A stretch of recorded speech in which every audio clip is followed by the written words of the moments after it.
Hello, and welcome to Leading with Purpose, the podcast where we don't just talk about leadership. We pull back the curtain on what it feels like to lead when no one's watching. I'm your host, Julio Pompeu, and I'm beyond grateful that you've chosen to spend this moment with me. Let me ask you something.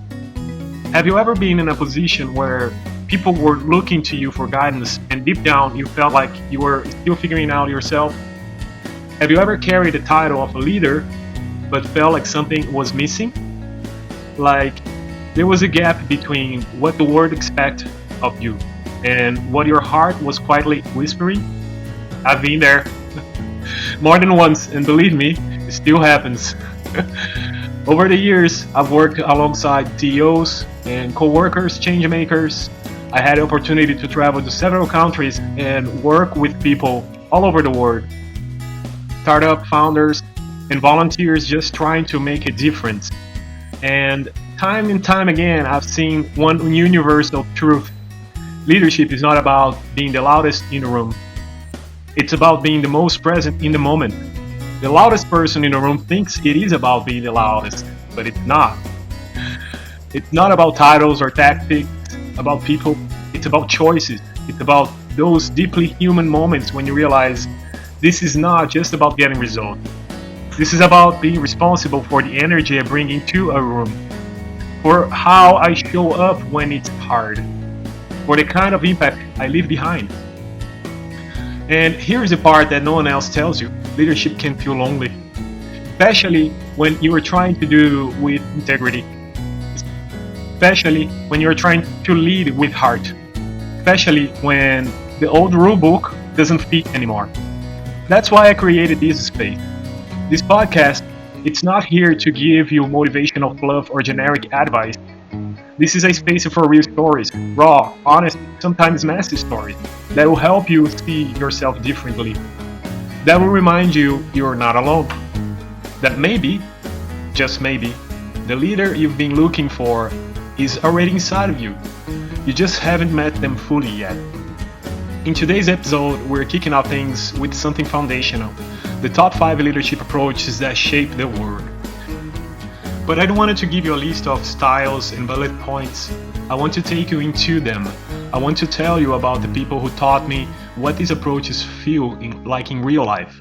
I'm talking about Marcus, the quiet classmate who never raised his voice but somehow led us all. About Valéria, the woman who walked into a burned out of a large organization and reignited the entire team's soul. And Rosa, my first boss, who taught me more about love and loyalty than any textbook ever could.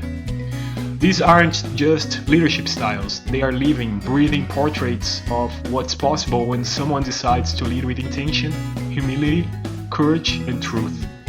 So, whether you're running a team, launching a passion project, mentoring others, or simply trying to lead your own life with more clarity and conviction, this episode is for you. By the end of today's conversation, I want you to feel something stir in your chest. That little voice that says, yes, that is who I want to be. So let's begin. Let's lead with purpose. Trait leadership. When leadership just lives in you. Trait leadership is the idea that some people have certain natural qualities. Presence, empathy, decisiveness, confidence that makes others lean in, listen, and follow. It's not something they force, it's something that they carry. Some people just walk into a room and the temperature shifts. And I will never forget the first time I met someone like that. I'm gonna tell you a story about Marcus, that I called as the quiet storm in room 304. It was my third year of university. I graduated in engineering, so I was in engineering school, and I was signed up for a Calculus 2 seminar. Room 304, Thursdays afternoon, 6 p.m. Most students rolling too late, coffee in hand, people were already tired. But there was one guy, Marcus, who always arrived 5 minutes early, sat near the window, notebook open, posture upright, but never said a word. He didn't dress to impress, no loud opinions, no neat filling space. But there was something about him, you know, that feeling when someone doesn't speak often, but when they do, you lean in closer to understand. That was Marcus. Then came the group project. We were randomly assigned into teams, and of course Marcus was placed in mine. I'll be honest, at first I worried he would be the quiet guy who didn't contribute. Boy, I was wrong. Our first group meeting was a chaos. People talked over each other, some wanted to lead, others wanted to disappear. I remember feeling frustrated, ready to step in and fix the mess, but Marcus, he just watched it. Then, right when we were about to spiral out of control, he gently cleared his throat. He didn't take over, he didn't criticize, he just asked a simple question. What's the one outcome we all want from this project? And then the silence remains. Then slowly we began answering. And from there, Marcus started connecting dots. He summarized ideas, he noticed who hadn't spoken and invited them in. He made everyone feel like they mattered, without ever needing to be in charge, for that saying. By the end of the meeting, he wasn't just a part of the group. He was the group's anchor. After class, I pulled him aside and asked, "How did you learn to lead like that?" He smiled and said, "I grew up as the oldest of 5. I learned early that shouting doesn't work. Listening does." That answer hit me right in the gut. Marcus didn't take a leadership course. He didn't memorize buzzwords. He just embodied certain traits. Calm, patient awareness that made people trust him. And that's the power of trait leadership approach. It's about who you are before you even open your mouth. Of course, we've seen these on big stages too. For example, Oprah Winfrey or Steve Jobs, whose confidence and clarity builds one of the most innovative companies in Earth, or even Elon Musk. And the list goes on. But trait leadership isn't just for the famous. It's for the Marcuses of the world, the quiet ones, in the back of the room, the big sisters who take charge without being asked, the coach who leads by example, not ego. The strengths of the trait leadership are help us recognize natural leadership potentially early on, encourages deep self-awareness and personal growth, and inspire confidence in calming moments of stress like Marcus just did. But also there are some challenges on trait leadership approach. Trait leadership can feel exclusive, like you either have it or not, or you don't. The traits alone aren't enough. You still need empathy, you still need skills, and most important, ethics to lead. Sometimes great potential is hidden in people who don't fit the classic leadership mold, and that is another challenge, and sometimes you don't see it. The trait leadership approach, it's best used in startups or creative teams, fast-moving environments where instinct, charisma, and presence drive momentum. But remember this, traits aren't destiny. They are just starting points. And sometimes the greatest leaders are the ones who discover this strength in themselves when no one else saw it yet. So jumping to the next topic, which is transformational leadership, and I call it as when someone helps you remember who you are. Transformational leadership isn't about authority.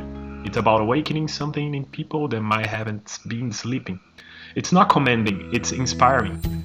It's what happens when a leader doesn't just focus on what to do, but who you are becoming. And for this example on transformational leadership, I will tell you a story about Coach Valéria. And I call that story as the day I almost quit, because I almost did. So there was a time in my life not too long ago when I seriously considered walking away from it all. I was part of a team inside of a large organization that had gone flat. No energy, no trust. It was like we were clocking in with our souls switched off. People were burned out, they were numb, the spark was just not there anymore. And I felt it most of all felt the same. I remember waking up some mornings dreading a day ahead. I was still showing up, but not as myself. I started questioning whether I even belonged in leadership spaces.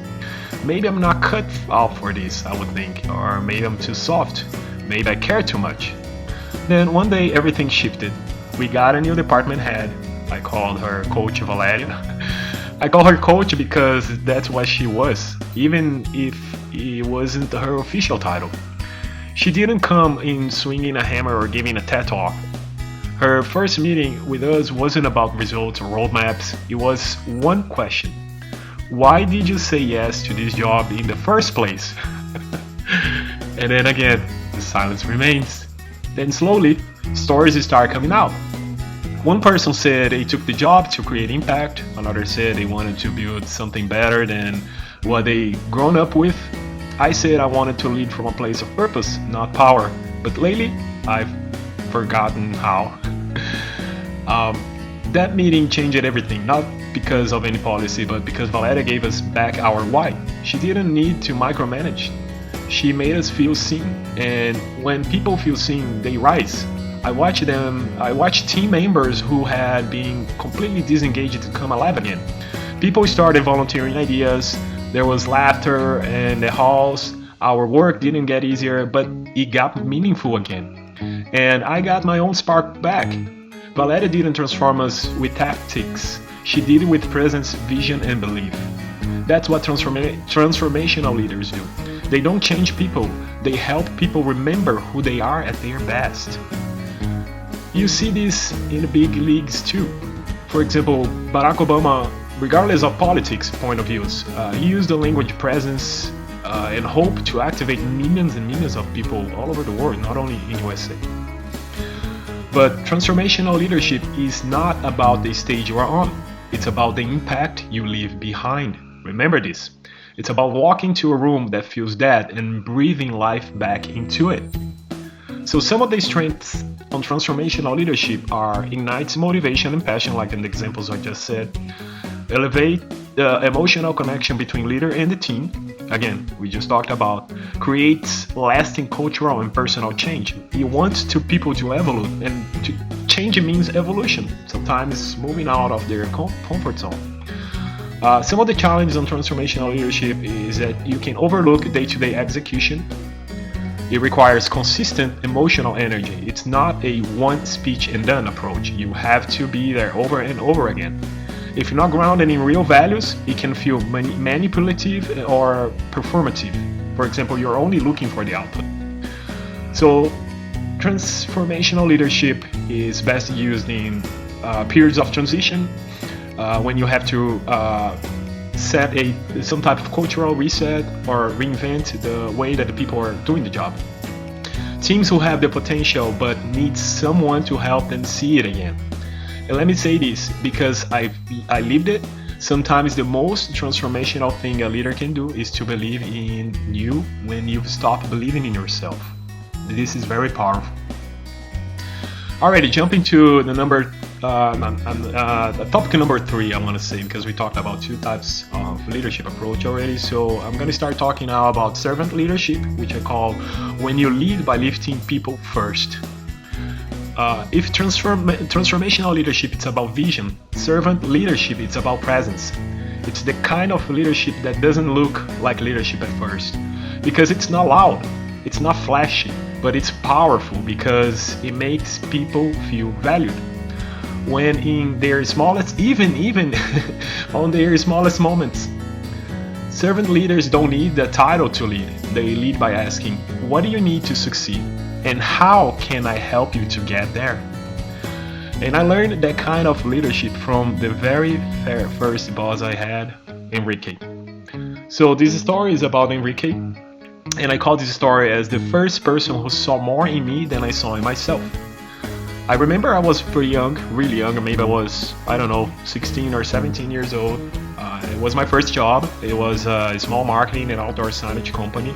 We made billboards, vinyl displays, posters, cars, adhesive for cars. Nothing glamorous. The kind of place where you sweep your own floor, fix your own mess, and deliver your own work. I didn't know much. I was learning. It's my first job. I was hungry to learn, but also afraid to fail because I need the money. I was still figuring out what kind of man I wanted to be, what kind of a leader I could become. And then came Henrique, the owner and my first boss. He wasn't the type to walk around shouting orders. In fact, he rarely raised his voice. But when he spoke to you, it felt like he was handing you something very important. His time, his trust, his belief, everything worked. One day, We had a big outdoor ad campaign to deliver. I was assigned to prep the visuals. I made a mistake, something small, but it pushed us behind the schedule. I expected to get chewed out. Instead, Henrique called me into his tiny back office. He closed the door, handed me a soda and said, "You messed up, but you showed up. That matters more than perfection." He didn't yell, he taught. He let me take responsibility and gave me the space to grow. Then he showed me how to fix. That moment changed how I saw leadership forever. But Henrique's impact wasn't just about how he treated me, it was how he treated everyone. There was a guy on the production floor, Silvio, who came in late most every Monday. People grumbled, but Henrique pulled him aside privately, no shame, no scene, just a real conversation. Turns out Silvio was caring for his sick mother every Sunday night. Instead of penalizing him, Henrique adjusted his schedule, without ever making him feel like a burden or guilty or anything like that. Another time, we landed a tough client, demanding difficult high pressure from the team. The team was stressed out of their minds. Henrique stayed late with us every night, not micromanaging, not barking our orders, but standing side by side with us, rolling up his sleeves. He bought us pizza, told jokes, carried box, stayed until the last delivery was made. At the end of the project, when the client sent a thank you note, Henrique forwarded to the team with one sentence: "You made this happen, I just watched it." And that was who he was. He didn't see people as tools to build his company. He saw the company as a tool to build people. And that philosophy seeped into me. I can trace a straight line from how Henrique led the little marketing shop to the kind of leader I try to be today. Patient, curious, devoted, not just to the outcome, but to the people making it happen. And that's the sense of servant leadership. It's not about recognition, it's about relationships. It's not about the hero, it's about making sure everyone gets home safe, fulfilled, and proud of who they are becoming. Some of the strengths of servant leadership are built loyalty, trust, and long-term resilience, like the example. Creates environments where people stay, grow, and belong, so they feel part of the team. And third, turns teams into families without losing accountability. But there are some challenges too. Servant leadership can be misinterpreted as weakness in high-pressure competitive settings. It may lead to burnout if the leader always puts others before themselves, and it also requires patience and faith in people's potential. A lot of patience. Servant leadership is best used in people's first type of organization. Client-facing teams, for example, creative companies, any place where relationships matter as much as the results. Now jumping to the fourth topic, which is a situational leadership, which I call when you learn to flex or you fall behind. Great leadership isn't fixed. It bends, it adapts, it moves with the moment. Situational leadership is about reading the room. It's not just emotionally, but strategically. It's knowing when to guide, when to support, when to coach, and when to step back and trust. Some people think that kind of flexibility is weakness. I think it's a superpower. And I learned that in one of the most demanding environments I've ever worked in. So I'll tell you guys a story that I call The Day Siemens Nearly Broke Me, and what Washington did instead. I was still in college, hungry to prove myself. I had landed an internship at Siemens, the German then automotive giant. They had an automotive division. It was a fast-paced environment. The stakes were very high, like in any automotive environment. Everything was precise, and I truthfully was overwhelmed from day one. The person who hired me was Peter, sharp, efficient, very German in his discipline and expectations. But the person I reported directly was an engineer named Washington, a quiet Brazilian powerhouse who had been in the game long enough to know when to push and when to pause. I still remember my second week. We had a huge audit coming up. People were moving like ants. Everyone had their piece, their data, their deadlines. I was in charge of pulling a report for one of the manufacturing lines, something I would barely been trained to do. But I was determined. I wanted to show them I could handle it as an intern. So I stayed late, skipped lunch, triple checked my numbers, but when I presented the final draft to Washington, he frowned. "This is not right," he said quietly.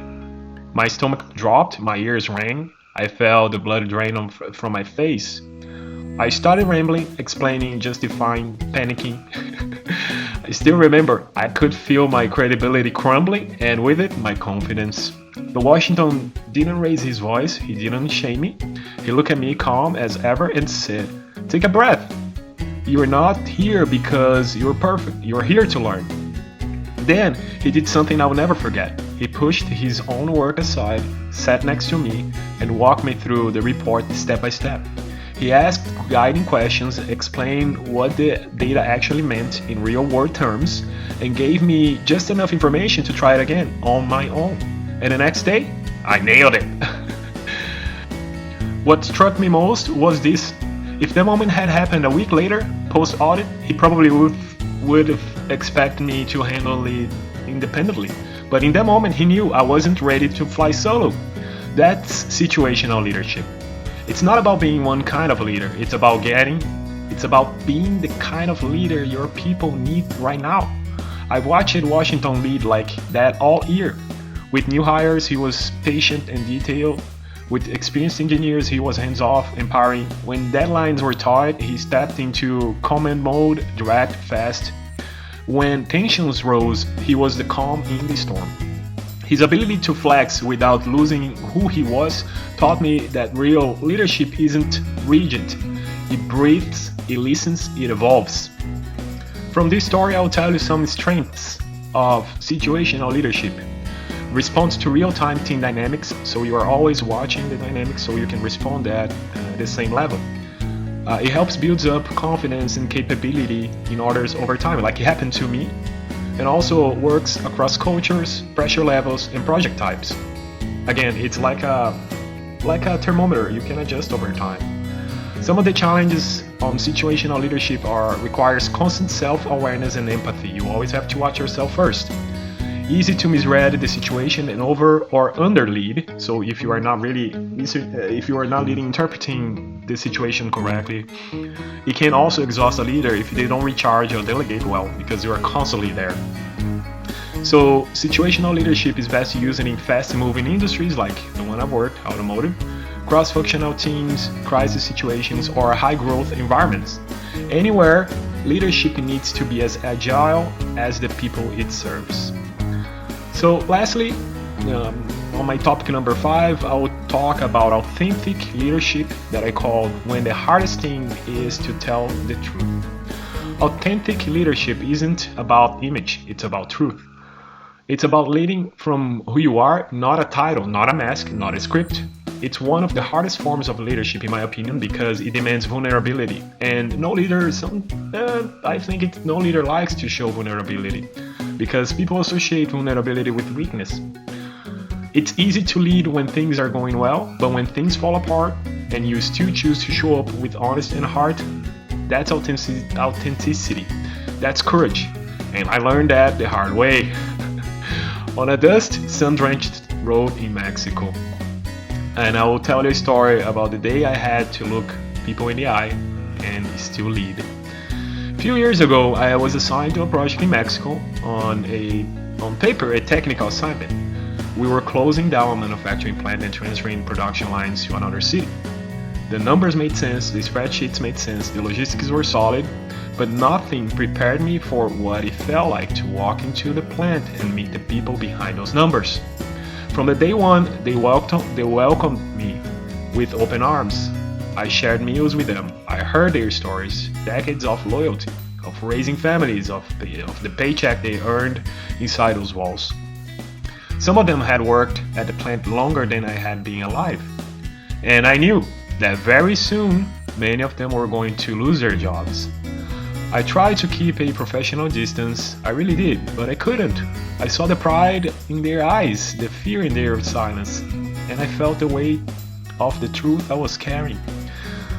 One afternoon, I was walking across the production floor when one of the supervisors, Luis, a man with hands like a stone and eyes like soft terrain, stopped me and said, "Julio, you're not like the others. You look like us in the eye." "Why?" I paused, I swallowed hard, and I told him the truth. "Because this is hard, and you deserve to be seen." He nodded, said nothing, just put a hand on my shoulder and walked away. That night, I sat in my hotel room questioning everything. Was I complicit? Was I helping? Was I betraying people I had come to care about? But I showed up next morning, and the next, and I started doing more than my assignment. I listened, I advocated, I fought to get better transition support for those being laid off. I stayed late to translate resumes into English. I connected people to recruiters in the new city. I couldn't save every job, but I could lead with honesty. I could look them in the eye and say, "I see you, I value, I'm not pretending this is okay, but I'm here." That experience broke me open and rebuilt me as a leader. Because authentic leadership is not about always having the answers. It's about bringing your whole self to the table, even when your heart is heavy. Leaders like Howard Schultz at Starbucks, who prioritized values even under pressure. I think he's a great example of this. But you don't need a global stage to be authentic like his. Sometimes it's just a quiet conversation in a break room, a steady voice in a hard moment, a decision to speak truth when it would be easier to hide. Some of the strengths on authentic leadership are builds unshakable trust and loyalty from employers or from followers. It helps to promote ethical, human-centered leadership, and it helps teams feel safe, heard, and respected. But also there are some challenges which can be emotionally demanding, like I was feeling, may clash with organizational politics or short-term goals, and it requires a leader to be consistently self-aware and honest, even under pressure. Authentic leadership is best used in anywhere trust is a currency. High-stakes projects, moments of change, large changes, value-driven organizations, and especially when hard truths need to be told. So, we've walked together through 5 leadership approaches, not from a textbook, not from a PowerPoint, but from life. From lived moments, from people who didn't always wear the title leader, but carried the spirit of it in a way they moved through the world. We met Marcus, the quiet student who showed me the presence can be louder than volume. We heard about Valeria, who we kind of believed in a burned out team, not with orders, but with soul. We stepped into the old, I was most likely 17, of Henrique, my first boss who led listening and built a business by building people. We stood beside Washington, the engineer who taught me that sometimes leadership means sitting beside, not standing above. And we walked across a plant floor in Mexico where I had to face people who were about to lose everything and choose to tell the truth anyway. Each story carried a different lesson. Each person wore a different kind of leadership. But all of them had one thing in common. They led with purpose. You see, leadership is not reserved for CEOs or founders or titles printed on business cards. It shows up in interns, in teachers or our family relatives, in coworkers, in parents, in project leads, in people like you, especially in people like you.